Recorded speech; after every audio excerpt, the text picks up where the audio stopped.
নিশ্চয়কৈ এইটোত আমি এতিয়ালৈকে যোনখিনি গম পাইছোঁ যে এই গোটেই ঘটনাটো প্ৰায় আজি 2-2.5 মাহমানৰ পৰা প্লানিংটো হৈ আছিলে যে যিহেতুকে যোনজন মানে আমাৰ ভিক্টিম আছিলে তেওঁৰ দেউতাকৰ সা সম্পত্তি বহুত আছে, গতিকে এওঁক আমি যদিও ভাবিছিলোঁ তেতিয়া তেওঁ গাড়ীখন নিব বিচাৰিছিলে, আচলতে তেওঁক কিডনেপিং কৰি ৰেঞ্চমৰ কাৰণে মুক্তিপণ দাবী কৰিলে।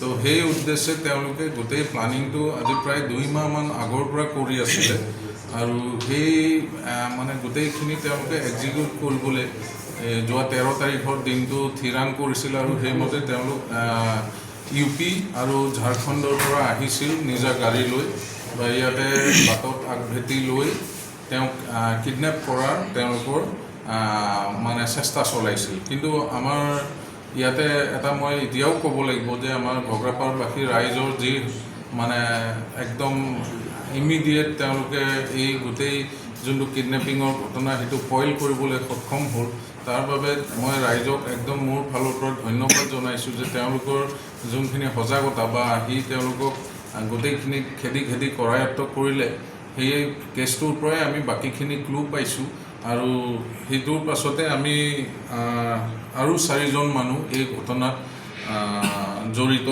আমি তেওঁলোকক ধৰিবলৈ সক্ষম হৈছোঁ।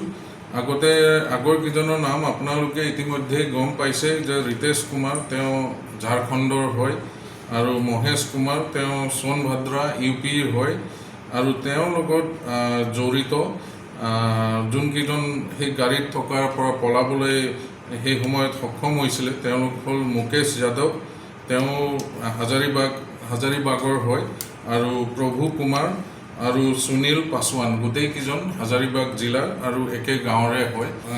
সুনীল কুমাৰ পাছৱান আৰু ইয়াতে আমাৰ লোকেল এজন আছে যোনে তেওঁলোকক অলপ এছিষ্ট কৰিছিলে, তেওঁকো আমি কৰায়ত্ব কৰিবলৈ সক্ষম হৈছোঁ আৰু তেওঁলোকৰ গোটেই প্লানিংটো আছিলে কিডনেপিং ফৰ ৰেঞ্চম।